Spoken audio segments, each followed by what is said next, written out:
নমস্কার, নমস্কার, নমস্কার, নমস্কার। আপনাদের সবাইকে সবাইকে সবাইকে নমস্কার। আপনাদের সবাইকে অজস্র অজস্র শুভকামনা।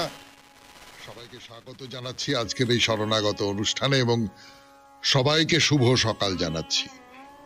শুভ সকাল। আজকে দুটি কারণে খুব বিশেষ দিন, দুটি দিন একসঙ্গে মিলিত হয়েছে আজকে। তার মধ্যে একটি তো আপনারা নিশ্চয়ই সকলে জানেন, সকলের মনে আছে, ঈশ্বরচন্দ্র বিদ্যাসাগর। তার সম্পর্কে আর কি বলবো, তার সম্পর্কে বলবার মতন কোনো কথা নেই।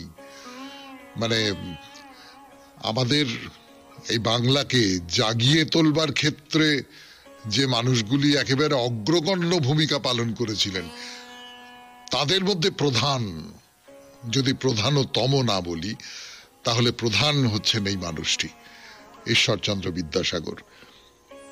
নারীর অপমানের এই দিনে এই মানুষটি নারীদের জন্য যে কাজ করেছেন, তাদের শিক্ষা দীক্ষায় শিক্ষিত করে তোলা, তাদের সুস্থ জীবনের দিকে ফিরিয়ে দেওয়া, তার কোনো তুলনা সত্যি সত্যি পাওয়া খুব মুশকিল। আর আজকে একজন নারীর প্রয়াণের দিন। তিনি ৭২ বছর বয়সে স্বাধীনতা আন্দোলনে নিজের প্রাণ দিয়েছিলেন। গান্ধী বুড়ি বলা হতো তাকে, মাতঙ্গিনী হাজরা। ঈশ্বরচন্দ্র বিদ্যাসাগরের জন্মদিন ১৮২০ খ্রিস্টাব্দের ২৬শে সেপ্টেম্বর, কিন্তু আজকে বাংলা তারিখ অনুযায়ী আজ ১২ই আশ্বিন, বাংলা তারিখ মতে ঈশ্বরচন্দ্র বিদ্যাসাগরের জন্মদিন। আর মাতঙ্গিনী হাজরা আজকের ইংরেজি তারিখেই প্রয়াত হয়েছিলেন পুলিশের গুলিতে ২৯শে সেপ্টেম্বর ১৯৪২ খ্রিস্টাব্দ। এবারে বেনি মাধব শীলের পঞ্জিকা অনুযায়ী আজকের দিনটার কথা বলবো। আজকে ১২ই আশ্বিন ১৪৩১, ইংরেজির ২৯শে সেপ্টেম্বর ২০২৪, রবিবার। আজ দ্বাদশী। সূর্যোদয়ের সময় ভোর ৫টা বেজে ৩১ মিনিট, সূর্যাস্তের সময় বিকেল ৫টা বেজে ২৫ মিনিট। নক্ষত্র অশ্লেষা। আজকে জন্মে কর্কট রাশি, বিপ্রবর্ণ, রাক্ষসগণ। সকালবেলা ৬টা বেজে ১৬ মিনিট গতে সিংহ রাশি, ক্ষত্রিয় বর্ণ। আমাদের হোয়াটসঅ্যাপে চিঠি পাঠাবার দুটি নাম্বার আপনারা সকলেই জানেন। তার মধ্যে একটি হচ্ছে শরণাগত সৌমিত্র পরিবারের নাম্বার, সেইখানে চিঠি লিখবেন, লিখে সঙ্গে একটা SG লিখে দেবেন। আর একটা 9123615431 এই নাম্বার। আপাতত এই নাম্বার। হোয়াটসঅ্যাপের যে নাম্বারটা আমাদের ছিল, সেই নাম্বারটা কোনো কারণে খারাপ হয়ে গেছে, সেই খারাপটা কিন্তু সেটা সারানো হয়ে গেলেই আমরা আবার পুরনো নাম্বারে ফিরে যাব। এবার তাহলে আজকের অনুষ্ঠান সম্পর্কে বলি। আজকে তো রবিবার।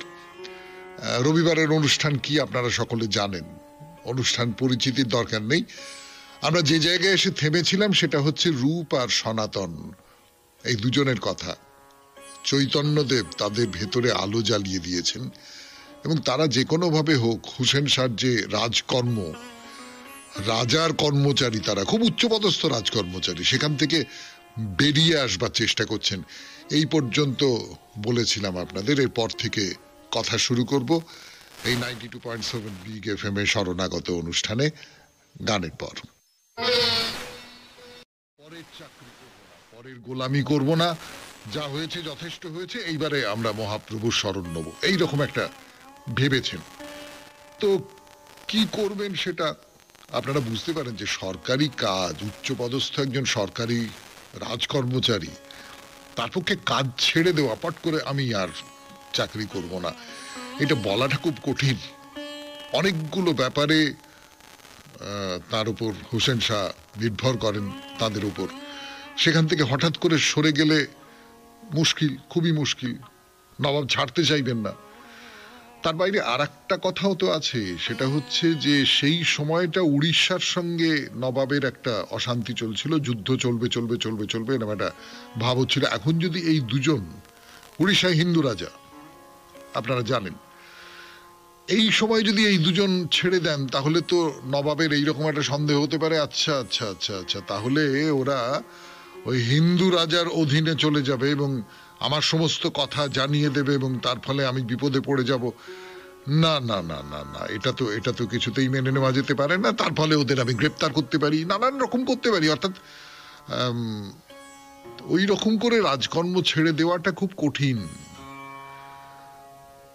তবু তবু ভেতরে যখন একটা প্রবল ঢেউ এসেছে, উতরল হয়ে উঠেছে হৃদয়ে, কোনো কিছুই অনিচ্ছায় করতে ইচ্ছে করছে না তাদের। তার ফলে তারা ঠিক করলেন যে না, যা হয় হবে, আমরা বেরিয়ে পড়ি, আমার মহাপ্রভুর শরণ নেব আমরা। তো শ্রীরূপ তার যে ধন সম্পদ ছিল তার থেকে 10,000 টাকা, 10,000 টাকা, ভেবে দেখুন তখনকার দিনে 10,000 টাকা একজন মুদি আর কি তার কাছে গচ্ছিত রাখলেন। হ্যাঁ, ভবিষ্যতে যদি সনাতনের দরকার হয় সেই বিবেচনা করে। আর তিনি নিজেও তো একেবারে নিঃসম্বল হয়ে দেশ ছাড়ছেন। শ্রীরূপের কাছে খবর আছে মহাপ্রভু বাংলা ভ্রমণ শেষ করে নীলাচল চলে গেছেন এবং বৃন্দাবন যাবার প্রস্তুতি নিচ্ছেন। কোন সময়ে তিনি বৃন্দাবন যাবেন সে খবর তার কাছে ছিল না।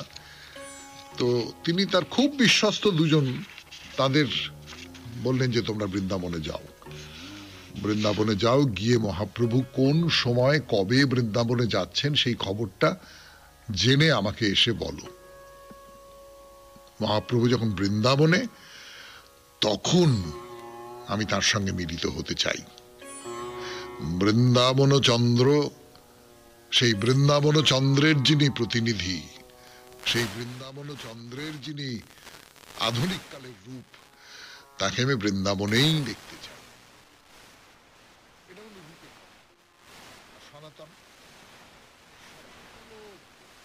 নবাবের প্রধানমন্ত্রী, তার পক্ষে রাজকার্য ছাড়াও তো খুব কঠিন। নানান রকম করে করছেন যে কি করে সে মতলব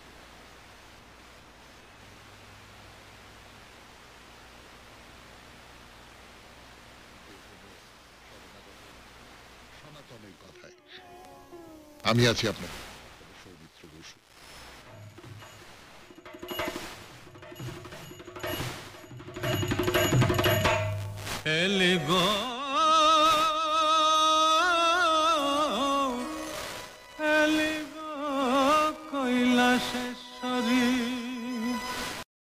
খুব বিশ্বাস করেন, সত্যি সত্যি কাজের মানুষ।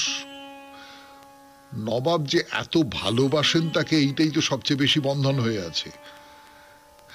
যদি নবাব আমার উপর রেগে গিয়ে আমাকে বলতেন যাও তোমার চাকরি রইল না, তাহলে সেটাই তো ভালো হতো। তো এই জন্যে সনাতন বললেন তাই করি, নবাব যাতে আমার উপর রেগে যান তার একটা চেষ্টা করি বলে কোনো খবর না জানিয়ে রাজসভায় যাওয়া বন্ধ করে দিলেন। বাড়িতে বসে আছেন। তো বাড়িতে বসে আছেন, তো নবাব বললেন যে ও আচ্ছা, তাহলে বোধহয় শরীর খারাপ হয়েছে, আচ্ছা ঠিক আছে, পুরন্দর বলে আর একজন, পুরন্দর খান, তাকে ওই দায়িত্ব দিলেন। তো নবাব বললেন যে না না না, সনাতন অসুখ করেছে, করে রাজবৈদ্যকে তার বাড়িতে পাঠিয়ে দিয়েছেন। তো তিনি ফিরে এসে খবর দিলেন যে না, তো কোনো অসুখ নেই, উনি তো দিব্য আছেন, বাড়িতে বসে আছেন। নবাব তো খুব অবাক হয়ে গেছেন, কি ব্যাপারটা বুঝতে পারছেন না। তো একদিন নিজে সনাতনের বাড়িতে চলে গেছেন, গিয়ে দেখেন সনাতন প্রায় 20-30 জন পণ্ডিতের সঙ্গে বসে বসে নানান রকম শাস্ত্র নিয়ে কথাবার্তা এটা ওটা এই সমস্ত করছেন, ভাগবত পাঠ করছেন। সেই সময় ঘরে ঢুকেছেন, ঢুকতে সবাই তো একেবারে তটস্থ হয়ে তাড়াতাড়ি উঠে দাঁড়িয়েছেন। উঠে দাঁড়িয়ে আপনি হুজুর, আপনি বসুন বসুন বসুন, এই আসন গ্রহণ করুন, এইসব করে বসতে দিয়েছেন। তা নবাব সনাতনকে বলছেন যে কি ব্যাপার, আমি শুনলাম তুমি অসুস্থ, রাজবৈদ্য পাঠালাম, তিনি জানালেন তুমি সম্পূর্ণ সুস্থ, তুমিই আমার কাজকর্ম পরিচালনা করো, অথচ তুমি ঘরে বসে আছো। রাজ্য চলবে কি করে কিছু বুঝতে পারছি না। না না, তোমার মনের ইচ্ছেটা কি তুমি আমাকে স্পষ্ট করে বলো। তো সনাতন দেখলেন এই সুযোগ, এইখানেই আমার যা বলবার বলতে হবে।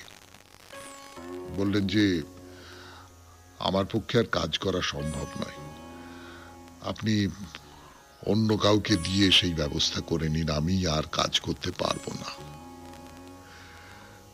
শুনছেন রবিবারের শরণাগত, মহাপ্রভুর শরণাগত 92.7 বিগ এফএম এ আমি আপনাদের সৌমিত্র বসু শোনাচ্ছি মহাপ্রভুর কথা, সেই সূত্র ধরে রূপের কথা, সনাতনের কথা, তাদের রাজ কর্মচারীর যে পদ, সেই পদ থেকে সরে আসার কথা।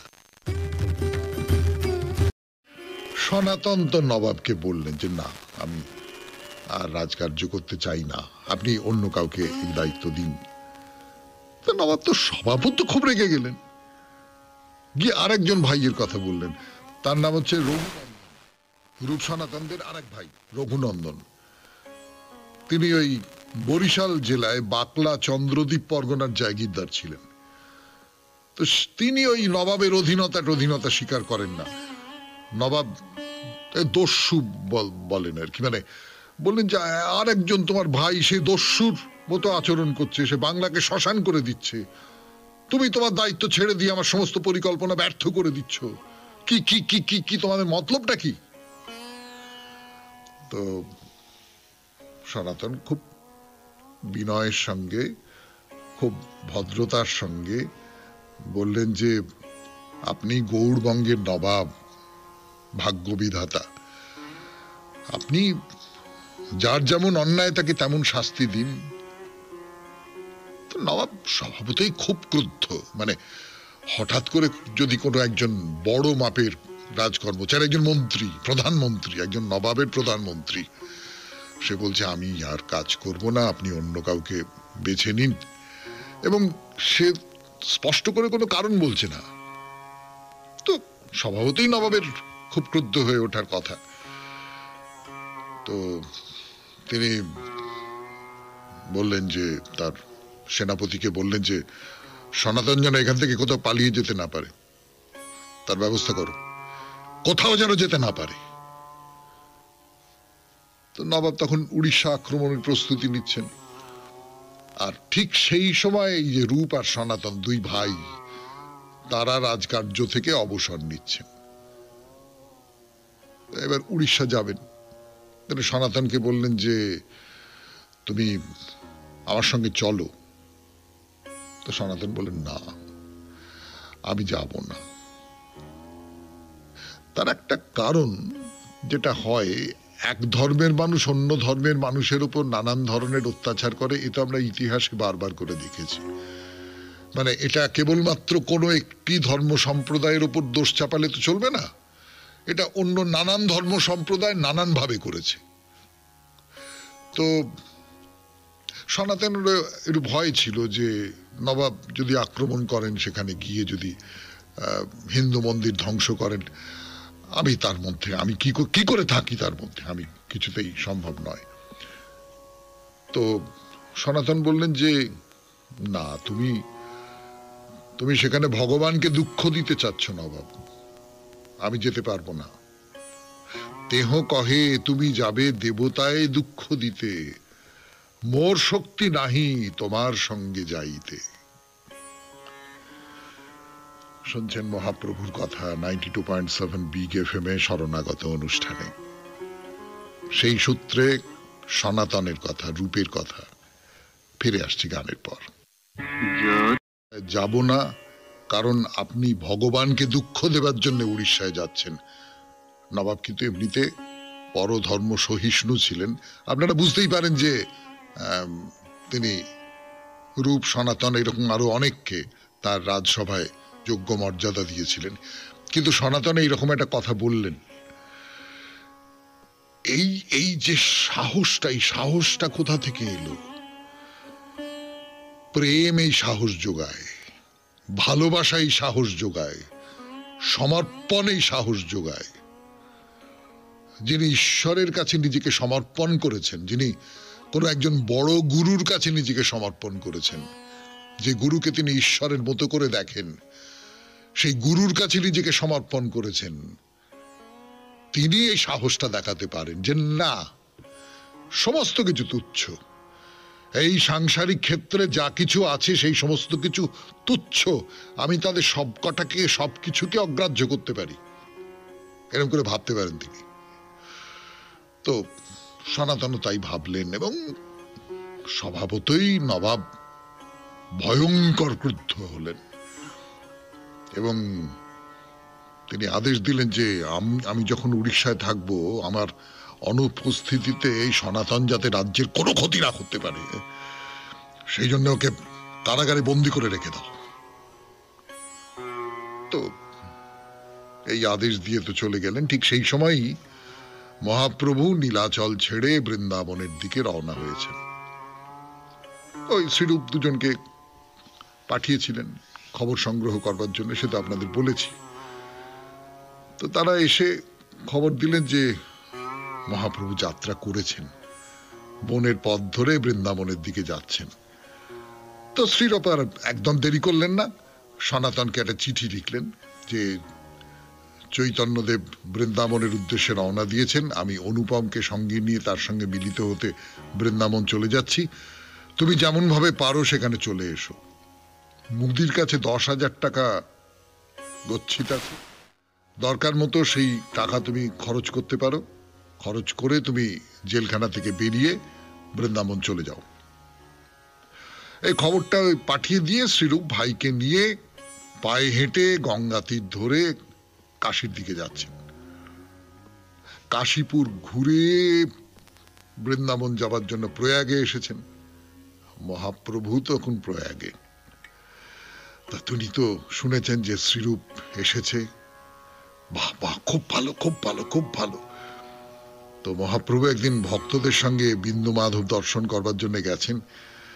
ভক্তরা তো তাকে পেয়ে একেবারে প্রেমে আপ্লুত হয়ে আছেন, নৃত্য হচ্ছে, কীর্তন হচ্ছে, চোখ দিয়ে জল পড়ছে সবাইকার। তো বিন্দু মাধব দর্শন করে মহাপ্রভুর মনের মধ্যে একটা আবেগ জেগেছে, তার ভেতরে একটা প্রেমাবেশ তৈরি হয়েছে, দিব্য ভাব প্রকাশ পেয়েছে। আর ভক্তরা সকলে এই আশ্চর্য দৃশ্য, আশ্চর্য লীলা। তো বিগ্রহ দর্শন করে তারা সবাই মিলে ফিরে আসছেন। ওই এক ব্রাহ্মণের কথা বলেছিলাম, আপনাদের নিশ্চয়ই মনে আছে। মহাপ্রভু সেই সঙ্গমের কাছেই, সেই দক্ষিণ ভারতের ব্রাহ্মণ, তার ঘরেই আছেন।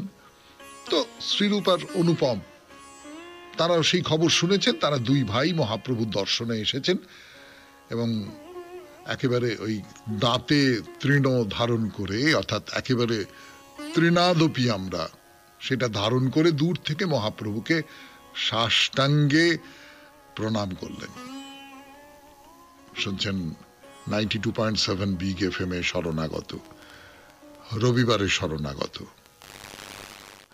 শ্রীরূপ আর মহাপ্রভুর দর্শন প্রয়াগে। ফিরে আসছি গানের পর। রবিবারে শরণাগত শুনছেন, মহাপ্রভুর শরণাগত 92.7 বিগ এফএম এ। আমি আছি আপনাদের সঙ্গে, আপনাদের সৌমিত্র বসু। তো শ্রীরূপ আর অনুপম আরেক ভাই, তারা দুজনে একেবারে সাষ্টাঙ্গে, মানে মাটিতে সম্পূর্ণ শুয়ে পড়ে প্রণাম করলেন, স্তুতি করছেন, বন্দনা করছেন, প্রণাম করছেন। তো মহাপ্রভু তাড়াতাড়ি তাদের পাশে গিয়ে দাঁড়ালেন, বললেন, রূপ ওঠো, ওঠো, ওঠো, ওঠো, ওঠো, ওঠো, এসো, এসো, আমার কাছে এসো, আমার কাছে এসো। কৃষ্ণের করুণার অন্ত নেই, তিনি তোমাদের বিষয় কূপ থেকে উদ্ধার করেছেন। তো রূপ আর অনুপম আস্তে আস্তে আস্তে আস্তে তার কাছে এগিয়ে এসেছেন। মহাপ্রভু মানে শক্ত করে আলিঙ্গনে তাদের দুজনকে বাঁধলেন। তো মহাপ্রভুকে স্পর্শ করছেন তারা, তাদের শরীরে মহাপ্রভুর শরীর লেগে যাচ্ছে। তারা বলছেন, হে মহাবদান্য, হে কৃষ্ণ প্রেমদাতা, কৃষ্ণ স্বরূপ, হে গৌরাঙ্গ রূপধারী প্রেমময় প্রভু, তোমাকে বারবার প্রণাম করি, বারবার প্রণাম করি, বারবার প্রণাম করি। হে অপার করুণাময় পুরুষ, এই এই যে অজ্ঞান একটা পৃথিবী, উন্মত্ত একটা জগৎ, সেখানে প্রেম ও করুণার সুধা বর্ষণ করে তুমি সবাইকে মুক্ত করেছো, সবাই আজ উদ্বেলিত। আমরা তোমার শরণাগত হলাম, আমরা তোমার শরণাগত হলাম, আমরা তোমার শরণাগত হলাম। আর মহাপ্রভু খুব স্মিত হাস্য, তাদের দুটো হাত ধরে নিজের পাশে বসিয়ে বলছেন, কিরকম আছো, অন্য সবাই কিরকম আছে, সনাতন কিরকম আছে? তো শ্রীরূপ বললেন, সনাতন ভালো নেই প্রভু। কি হয়েছে?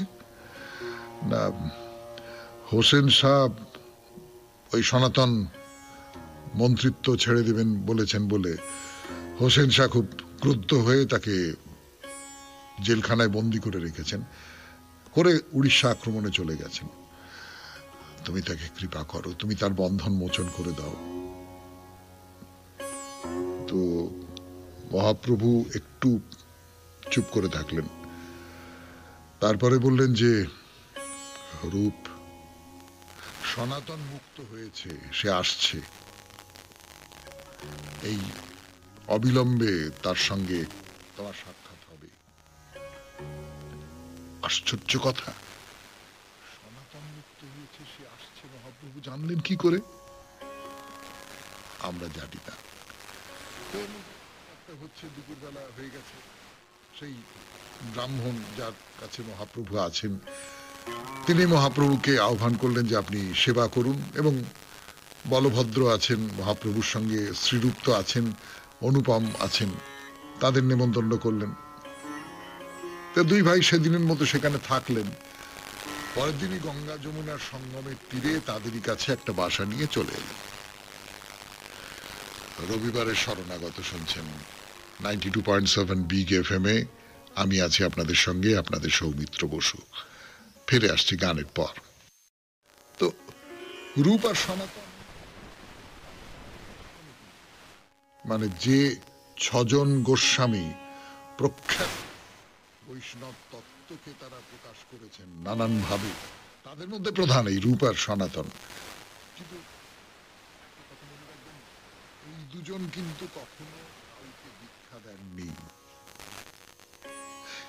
এই দুজন কখনো জপ তপ করতেন না, কোনো দেব মন্দিরে প্রবেশ করতেন না। অর্থাৎ আমরা বিধর্মীর সেবা করেছি, আমরা রাজকর্ম করেছি, আমরা অসুচি, এই মনোভাবটা তাদের মধ্যে ছিল। তো এরা দুজন তো তাড়াতাড়ি সরে গেছেন, সরে গিয়ে বলছে, না না না না না না, আমাদের স্পর্শ করবেন না, আমাদের স্পর্শ করবেন না। মহাপ্রভু মিটিমিটি হাসছেন আর বলছেন যে, না না, এরা জাতিতে হীন, এদের স্পর্শ করবেন না।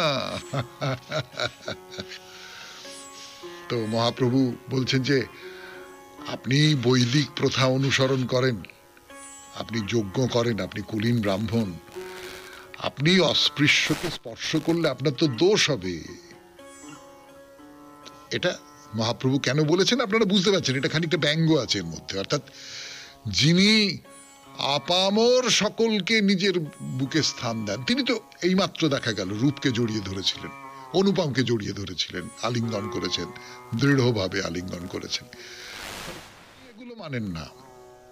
কিন্তু এই বল্লভকে বলছেন যে, না না না না, আপনি এইরকম একজন লোক, কুলীন ব্রাহ্মণ, আপনি অস্পৃশ্যকে স্পর্শ করবেন কি করে? তো বল্লভ বুঝতে পেরেছেন ঠাট্টাটা এবং বলছেন যে, আরে এদের মুখে শুধু কৃষ্ণ নাম শুনি, কৃষ্ণ প্রেমে বিভোর হয়ে এরা নৃত্য কীর্তন করে, এরা কিসে অধম, এরা কিসে অস্পৃশ্য, এদের স্পর্শ করব না, এরাই তো প্রকৃত ব্রাহ্মণ বৈষ্ণব। কি বলছেন পদ্যে বলি, দুহার মুখে কৃষ্ণ নাম করিছেন অর্তন, এই দুই অধম নহে, হয় সর্বোত্তম। খুব ভালো, খুব ভালো লেগেছে মহাপ্রভুর, খুব আনন্দ পেয়েছেন তিনি বল্লভের মুখে এই কথাগুলো শুনে। তো তিনিও ভাগবত থেকে বলছেন যে, হে ভগবান, যাদের জিহ্বায় আপনার নাম বিরাজ করে তারা যদি নীচ কুলোদ্ভব হন তবু তারা শ্রেষ্ঠ। এই এই কথা শুনছেন মহাপ্রভুর কথা 92.7 বিগ এফএম এর রবিবারের শরণাগত অনুষ্ঠানে। ফিরে আসছি, একটু গান শুনে নি। তখন খুব বড় একজন বৈষ্ণব পণ্ডিত, তার নাম বল্লভ ভট্ট। মকর স্নান করার জন্য প্রয়াগে এসেছেন। নদীর ধারে মহাপ্রভু তার থাকবার ব্যবস্থা, আর অন্যদিকে নদীর অপর পারে আড়াইল বলে একটি গ্রাম, সেইখানে তিনি আছেন। এই যে বল্লভ ভট্ট, ইনি হচ্ছেন বিষ্ণু সম্প্রদায়ের আচার্য, এদের রুদ্র সম্প্রদায় বলে। তো তারা শ্রীকৃষ্ণকেই পরম সত্তা বলে মনে করেন, দ্বৈতবাদী আর কি। তারা মনে করেন কৃষ্ণ সেবাতেই যথার্থ মুক্তি, মোক্ষ লাভ জ্ঞানের দ্বারা করা যায়, কিন্তু ভক্তি ভালো, জ্ঞানের তুলনায় ভক্তি ভালো। এবং তারা ওই বাৎসল্যভাবে কৃষ্ণের সেবা করেন, বাচ্চা ছেলের মতন করে। এই বল্লভাচার্য তিনি কাশীতে লেখাপড়া করেছেন, তারপর তার বাবা মারা যান 18 বছর বয়সে। তিনি ভারতের নানান অঞ্চলে তার তত্ত্ব দর্শন এই সমস্ত প্রচার করে বেড়াচ্ছেন। তিনি বৃন্দাবনে গোবর্ধন পাহাড়ের কাছে শ্রীকৃষ্ণ বিগ্রহ প্রতিষ্ঠা করেন, পরে প্রয়াগে এসেই বসবাস শুরু করেন। বলি, জীবনের শেষ পর্বে তিনি ত্রিদণ্ডী সন্ন্যাস গ্রহণ করেন এবং চৈতন্যদেব অপ্রকট হবার আগে 1530 খ্রিস্টাব্দে বারাণসীতে দেহত্যাগ করেন। তো বল্লভাচার্য একদিন মহাপ্রভুর সঙ্গে দেখা করতে এলেন। দুজনের মধ্যে কৃষ্ণ কথা নিয়ে অনেক সব আলোচনা হলো। কৃষ্ণের কথা শুনলেই তো মহাপ্রভুর ভিতরে একটা অদ্ভুত আবেগ চলে আসে, একটা ভাবাবেগ চলে আসে। তা সেটা হলো, কিন্তু না, বল্লভাচার্য আছেন, বল্লভাচার্যের সঙ্গে শাস্ত্র আলোচনা করছি, এই আবেগকে মহাপ্রভু সংযত রাখছেন, কিন্তু সেই আবেগ মাঝে মাঝেই তার ভেতর থেকে বেরিয়ে আসছে, তিনি স্থির থাকতে পারছেন না। তা বল্লভাচার্য একেবারে অবাক হয়ে গেলেন। তো যাই হোক, মহাপ্রভু শান্ত হয়ে শ্রীরূপ আর অনুপমের সঙ্গে সেই বল্লভ ভট্টের পরিচয় করিয়ে দিলেন। বল্লভ ভট্ট মুগ্ধ হয়ে স্নেহে তাদের আলিঙ্গন করতে গেছেন, তো তারা সরে দাঁড়ালেন, বললেন না না না না না না, আমাদের স্পর্শ করবেন না, আমরা অসুচি, আমাদের স্পর্শ করবেন না। তো বল্লভ তো অবাক হয়ে গেছেন, কি হলো? আর মহাপ্রভু মিটি মিটি মিটি মিটি হাসছেন। আসলে তারা তো ছিলেন সারস্বত ব্রাহ্মণ, ক্ষত্রিয় বৃত্তি করার কারণে ব্রহ্ম ক্ষত্রিয় তাদের বলা হয়। ক্ষত্রিয় বৃত্তি করেছেন, রাজকর্ম করেছেন, তার ফলে আমরা অসুচি, এইরকম একটা মনোভাব তাদের মধ্যে রয়েছে। শুনছেন মহাপ্রভুর কথা, শ্রী চৈতন্যদেবের কথা। মহাপ্রভু এখন প্রয়াগে। আরো কথা বলবার জন্য ফিরে আসছি গানের পর 92.7 বিগ এফএম এ শরণাগত অনুষ্ঠানে। যাব না কারণ আপনি ভগবানকে দুঃখ দেবার জন্য উড়িষ্যায় যাচ্ছেন। নবাব কিন্তু এমনিতে পরধর্ম সহিষ্ণু ছিলেন। আপনারা বুঝতেই পারেন যে তিনি রূপ, সনাতন, এরকম আরো অনেককে তার রাজসভায় যোগ্য মর্যাদা দিয়েছিলেন, কিন্তু সনাতন এইরকম একটা কথা বললেন। এই এই যে সাহসটা, এই সাহসটা কোথা থেকে এলো? প্রেম এই সাহস যোগায়, ভালোবাসা এই সাহস যোগায়, সমর্পণ এই সাহস যোগায়। যিনি ঈশ্বরের কাছে নিজেকে সমর্পণ করেছেন, যিনি কোনো একজন বড় গুরুর কাছে নিজেকে সমর্পণ করেছেন, যে গুরুকে তিনি ঈশ্বরের মতো করে দেখেন, সেই গুরুর কাছে নিজেকে সমর্পণ করেছেন, তিনি এই সাহসটা দেখাতে পারেন যে না, সমস্ত কিছু তুচ্ছ, এই সাংসারিক ক্ষেত্রে যা কিছু আছে সেই সমস্ত কিছু তুচ্ছ, আমি তাদের সবকটাকে, সবকিছুকে অগ্রাহ্য করতে পারি, এরকম করে ভাবতে পারেন তিনি।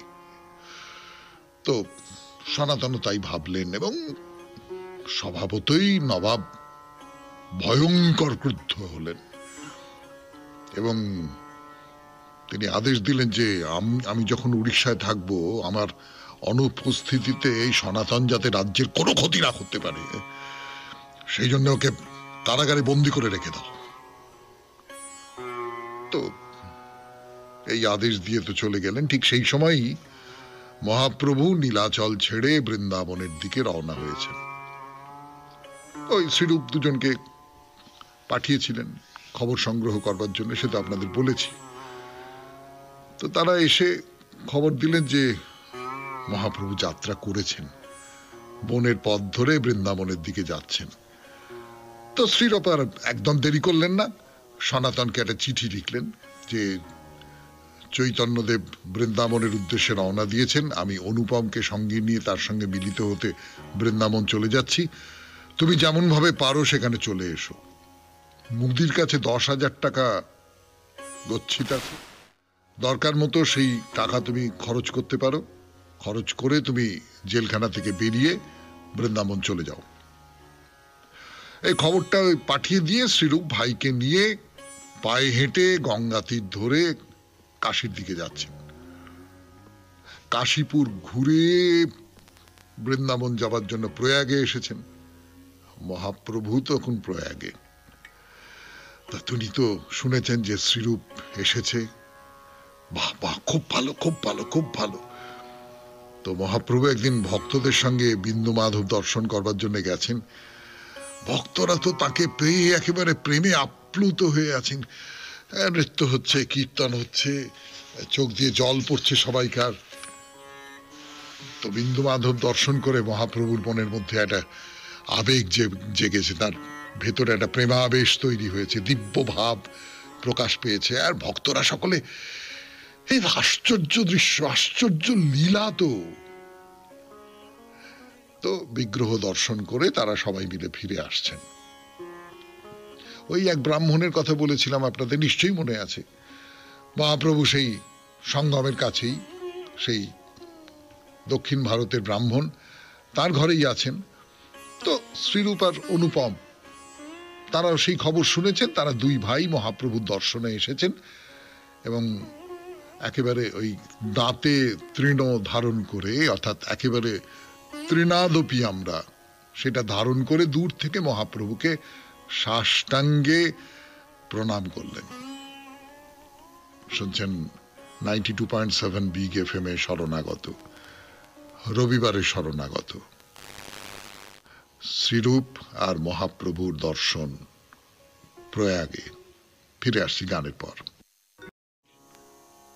তিনি ভাগবত থেকে উদ্ধৃতি দিয়ে বলছেন, তার মোটামুটি মানেটা হলো যে আরে কিসের কুল, কিসের জাত, কিসের বর্ণ, কিসের কি, যে লোকটা কৃষ্ণের নাম করছে তার কোনো পাপ থাকতে পারে নাকি? যত নীচ বংশী জন্ম হোক, তিনি শ্রেষ্ঠ শ্রেষ্ঠ। আরো নানান শাস্ত্র গ্রন্থ থেকে মহাপ্রভু বোঝাচ্ছেন। সেই কথা বলছি আপনাদের এই 92.7 বিগ এফএম এর রবিবারের শরণাগত অনুষ্ঠান। তো বল্লভ একেবারে মুগ্ধ হয়ে তার কথা শুনছেন। তো বললেন যে প্রভু, আপনারা সবাই মিলে যদি আজকে আমার গৃহে একটু সেবা করেন, বা ভিক্ষা দেওয়া আর কি, এইরকমই তো বৈষ্ণবরা বলেন যে আমার গৃহে যদি আপনারা ভিক্ষা নিতে আসেন তাহলে আমার খুব ভালো লাগবে, খুব কৃতজ্ঞ হব। তা মহাপ্রভু বললেন, বেশ তো বেশ তো বেশ তো, চলো আজকে তোমার গৃহেই ভিক্ষা নেব। করে মহাপ্রভু বল্লভাচার্যের ঘরে যাচ্ছেন। বল্লভাচার্য তো নদীর অন্যদিকে থাকেন, যমুনা পার হয়ে যেতে হবে। তা যমুনার উপর দিয়ে যখন নৌকো যাচ্ছে, যমুনার যে জল, সেই জল দেখে মহাপ্রভু একেবারে রাধা ভাবে বিভাবিত হয়ে পড়েছেন। যমুনার জল শ্যামল জল, তো মনে হচ্ছে যে এই তো কৃষ্ণ, এই তো কৃষ্ণ, কৃষ্ণ বলে যমুনার জলে ঝাঁপ দিয়েছেন। সেখানে যমুনায় জল বেশি নেই, তার ফলে সকলে মিলে তাড়াতাড়ি জলে নেমে তাকে তুলে এনে আবার নৌকোয় বসিয়েছেন। তো ভাব একেবারে আচ্ছন্ন করে ফেলেছে তাকে, সমুদ্রের ঢেউয়ের মতো ভাব তাকে নিয়ে ভাসিয়ে নিয়ে চলে যাচ্ছে। তিনি নৌকোর ওপরে উদ্দণ্ড নৃত্য করছেন। সঙ্গীদের ভয় করছে, কোন রকম ভাবে